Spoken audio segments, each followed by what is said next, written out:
So, today we are having a look at another deck for Australian Highlander. This is one of my two decks that basically always stays built. This one is Jeskai, so blue, white, red. Tempo-y, control-y thing. With this deck, you are generally looking to hold your opponent off until you can deploy a threat, and then protect it till you win. It utilizes cheap counter magic, alongside some really powerful creatures and planeswalkers to manage this. After the list run through, I will take a bit to talk about why I enjoy this deck so much, what got me to build it, some changes it has gone through, and maybe a story or two. But for now, on to the cards. For the opener, we have Ancestral Visions. So, this is a really solid draw spell, provided you have the 4 turns to wait for it to resolve. Often, you suspend it early on, and then trade 1 for 1 with your opponent until it resolves, putting you ahead on cards. It's, yeah, solid. Ponder. So this is very strong card selection. It allows you to look at the top 3 cards of your library, rearrange them as you choose. If you want, you may shuffle your library, and then draw a card. So it has the potential to show you 4 cards, which is quite a lot for a single blue mana.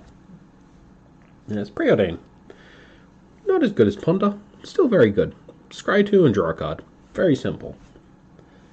There we go. Brainstorm. So this is the fixed Ancestral Recall. It's still very strong. It can do some very useful utility things. So what you can do, you can cast this, draw 3 cards, and then if you have a fetch, well, put 2 cards back on top. If you have a fetch land, crack your fetch land to send those cards away. Whether they just weren't great in this matchup or they weren't great at the time, you basically just drawn 3 new cards. What's not to love? It can also just protect things in your hand from hand attack. You can cast this in response to someone casting a Thoughtseize or an Inquisition or even a Hymn to Torak, and then put the cards that you need to keep away. So whether that's one of your threats, like say a Monastery Mentor or something, whatever. It is very strong. So next we have Opt. Good old single blue, instant, scry 1, draw a card. It's good. It's sort of just a bit of a workhorse. We've got Cataxian Probe. So this is the first of the Phyrexian mana spells. You can cast it for a single blue or by paying 2 life. This looks at target player's hand and then draw a card. So being able to see your opponent's hand is quite strong. The full awareness of what you need to save your counterspells and your removal for is very good. The fact that you can cast it for free means you can often get instant value while still deploying your threats on curve, say with Young Pyromancer or Monastery Mentor. So this is Mental Misstep, the second Phyrexian mana in the spell. Counter a spell with CMC 1, so if you're on the play, you can turn 1, play your land, cast Ponder or something like that, and still hold up Mental Misstep to stop their 1-drop. If you're on the draw, it becomes even more important, because you can just regain the tempo from stopping them getting the advantage there. There we go. Spell Snare. So, single blue, counter spell with CMC 2. Simple, effective. I normally take it out of the deck if I'm on the play in games 2 or 3.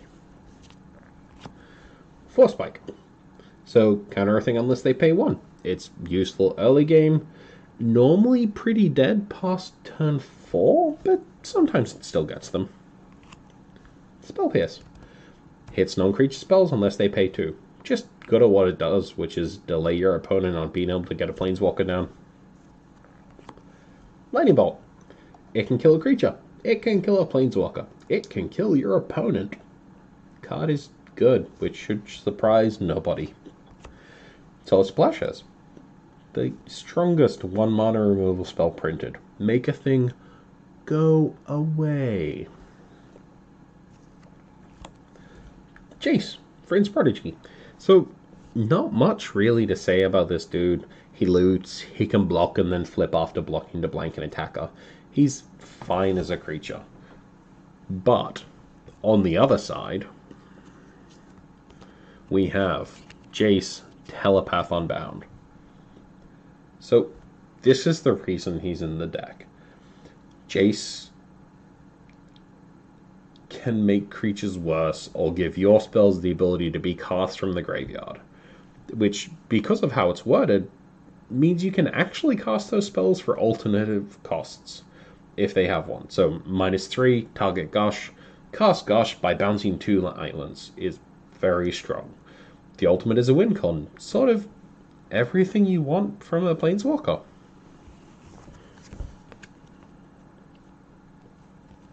Nope. Put that back. Okay, Young Pyromancer. A very good card. Makes dudes whenever you cast an instant or sorcery. Army in a tin. Can win the game. Can give you chump blockers for days. Yeah. Snapcaster Mage. So this is the first of the pointed cards coming in at 1 point. Being able to flash in Snapcaster to recast a card is always good. Don't think much else needs to be said about it. Searcher's Counter. A very strong card selection that also flips into even stronger card selection. So, on the other side, you've got an activated ability, so that sits on board, can only be interacted with through stifle effects, to just find action over and over and over every turn. It's pretty hard to run out of gas if you get this thing online. It generally means your opponent's in a rough spot. And we've got Fire and Ice. Amazing versatility, only 1 card. You can keep your opponent off a color in the early game, tap down a blocker or attacker, or just kill 1 or 2 things. Is a charm. Filters your hand, kills a thing, or counters a thing. It's never really bad. Censor. 2 mana Force Spike, which is rough, but the cycling makes up for it. If you get this late, you can just trade it away for a new card. Modern Drain. The second point in the deck. You know how Counterspell is too good for Modern? Imagine if it had the upside of providing mana. Countering a turn 2 threat to drop a 4 or 5 mana Planeswalker turn 3 is back-breaking. I don't know if I need to say anything else. Daze. It's a great Force Spike that can be cast for the low cost of bouncing an island to your hand. It's very good at what it does, which is gets your opponent and makes them feel terrible.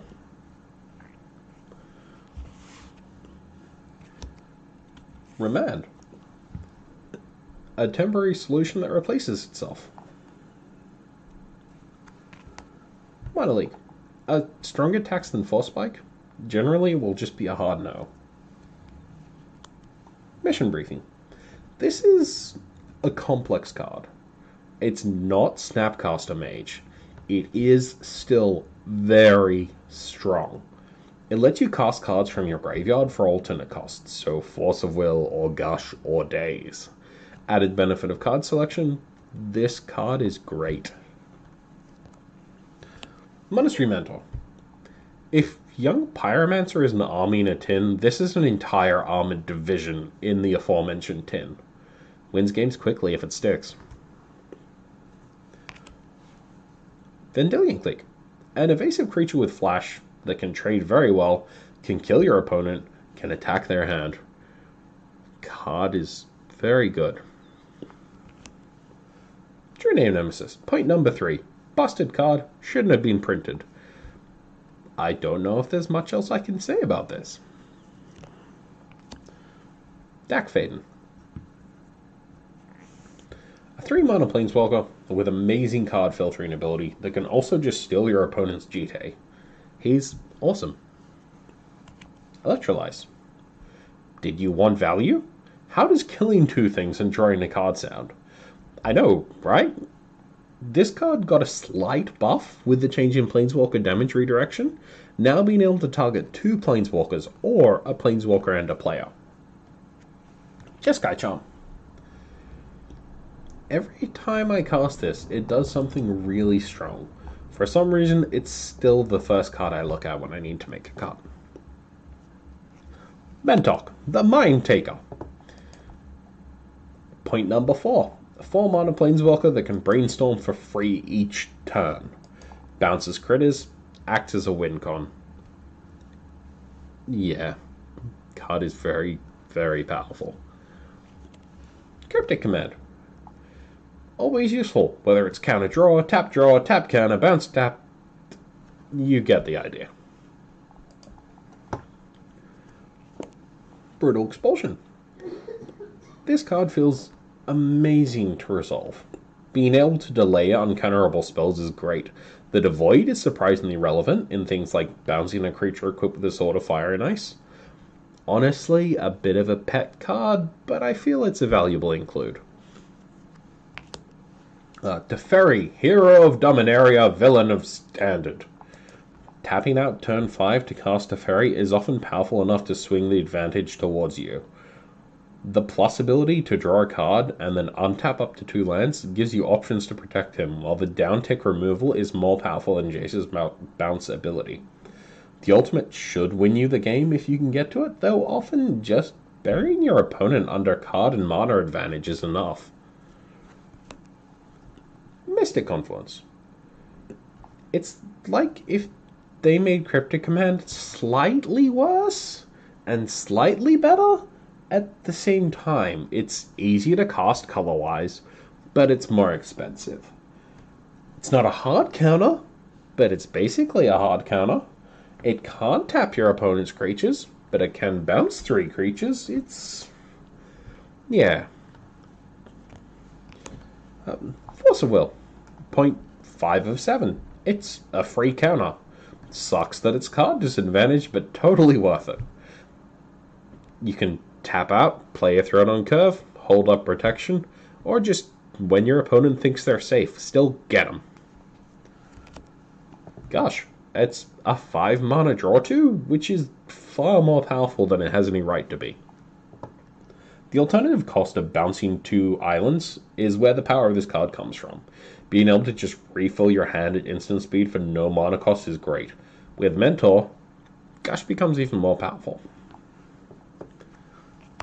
Torrential Gearhulk. A hell of a beater with the added benefit of being a Snapcaster mage for most big spells. The casting for free means that casting a Snapcaster to recast a Cryptic has the same mana cost as Gearhulk to cast Cryptic. But one of those leaves me with a 5/6. Last, but definitely not least, the final 2 points in the way of Dig Through Time. Looking at 7 cards and picking 2 is really powerful. Being instant makes it more so. Being able to delve and cast it for blue is even more powerful. This card is nuts and definitely deserving of its 2 points. So, that is the main deck in spells. Let's have a quick look at the lands. So, the mana base isn't perfect. There's still a couple of things I'd like to do with it, but for now, what we have is we have 6 fetches in the form of Bloodstained Mire, Flooded Strand, Scalding Tarn, Windswept Heath, Arid Mesa, and Polluted Delta. In the realm of fetchables, we have the jewels in Plateau, Tundra, Volcanic Island. Then we have Shocks, Sacred Foundry, Hallowed Fountain, and Steam Vents. As far as non-fetchable dual lands go, we have a Glacial Fortress, Sulphur Falls, and a Cascade Bluffs. Other lands are Fairy Conclave, which acts as a win con in a pinch, 1 mountain, 1 plains, and then 3 islands. So, what I would like to do with the mana base is include a Misty Rainforest, for which I'd probably cut the mountain, and replace the Glacial Fortress with a Celestial Colonnade. Sadly, all my other Misties are busy, and I don't currently have a Celestial Colonnade. It's on the to-do list. Okay, so that's the entire main deck done. Let's have a look at the sideboard. So I would ask for a bit of leeway. With Guilds of Ravnica coming out, there are a few things that I wanted to test out. So the sideboard is a little bit of a mess right now. So as far as it goes, we have Flusterstorm. It's very good against control decks. It's pretty useful against spell combo decks. And yeah, that's sort of what it comes in against. Pyroblast is very good against control. Stifle is probably best against the combo-y decks, but it still comes in a few other matchups. We got Karanos, God of Storms. Definitely a control matchup card. It's a really hard to deal with type in the form of an indestructible enchantment. It will net you card advantage and just kill your opponent. Sphinx's Revelation, classical control matchup card. It's pretty powerful. Misdirection. This is a very nifty little free spell you can get. It's also got the added utility of being able to kill your opponent's true name nemesis if they try to remove one of your creatures. You can just misdirect it back at their true name nemesis, because misdirection's not targeting their true name nemesis at all. Their own spell is, and they do not have protection from themselves. Wear Tear, because artifact and enchantment removal is probably important for the sideboard. We have an Abrade, because it's amazing creature removal, while also being very good artifact removal. Vidalcan Shackles. So this sort of just comes in like the creature matchups. It often just gets you blockers and sort of... how to phrase this? Phantom card advantage by not so much netting you cards as just draining your opponents. Because suddenly when they're trading with their own creatures, it's a bit rough for them to keep parity with you. We have a Nyx Fleece Ram, which, because the playgroup, the local meta isn't particularly well established. It's sort of in that people start with creature-based decks, and then hopefully grow from there. So Nyx Fleece Ram is in there for a couple of aggro players. The fact that it gains life every upkeep, and it's just so hard for most aggro decks to kill, being a 0/5. Deafening Clarion. This is one of the cards I wanted to try from Guilds of Ravnica. Until recently, this was an Anger of the Gods. But Deafening Clarion being easier to cast with the red and white as opposed to red-red. And also, in the matchup where I'd bring it in, the lifelink, if I have managed to, establish a board presence, I don't have to wipe my board to stabilize. I can just gain a whole bunch of life. And I feel it's worth trying out. So we have Murmuring Mystic, which I really want to play with this card. Currently, it's in the sideboard because I couldn't find a spot for it in the main deck. I think it's probably going to be strong in a mid-range matchup because it's a hell of a blocker. And it gives you evasive 1/1s, unlike the other two cards that have this sort of effect. We've got Beacon Bolt. This should probably be a Flame Slash, but I feel the versatility of being able to kill things with a toughness of greater than 4 is probably good. The fact that it's got Jumpstart as well is kind of just gravy. I really wish it was an instant, but, we'd play with what we got. Fiery Confluence, very, very strong card. You can just, 12 your opponent out of nowhere over the course of 2 turns. Or you can wipe their board, or you can destroy 3 artifacts. The versatility of this card is amazing. It did get worse with the removal of the Planeswalker damage redirection, but it's still very strong. Supreme Verdict. It's just a way to make creatures go away, and they can't stop it. Plain and simple. So yeah, that's the sideboard for the deck. And, as we all know, the truly most important part is the tokens. So, because I'm expecting to make a few of these boys, we have 7 monks, and then we have 3 elementals. Honestly, I should probably change the balance to be like 5 of each, but you know, whatever. Also, I do need to get some birds. That's the whole deck. That's it. All of it. Done. So, it's a bit of a pile, but I feel it's propped up by actually having strong cards in it. Well, some of them. What I love about this deck is the amount of control you have over how the game plays out. Like, when you stabilize at 5 life and then take over the game to win, you feel like a damn wizard. All your plays matter, and you can generally point to the moment that decided the game. Having never really been a control player in the past, I actually only built this deck because I kept getting dumb blue mythics out of master sets. I got kind of bad having a Force of Will and a Jace sitting in a binder, so here we are.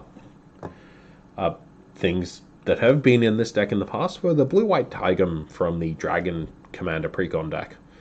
I felt he was really good at being a 3/4, he dodged a lot of red removal, and the making your spells uncounterable would probably be actually insane in a control matchup. Also, incidental rebound value, what's not to love. There used to be a Geistfist draft, and sadly it's a very strong card, but I don't think the deck is quite hard enough on the control for it to be truly powerful. And Delver of Secrets is a very powerful magic card. I'm not going to try and claim that it is not a very powerful magic card. It never really worked out for me in the deck.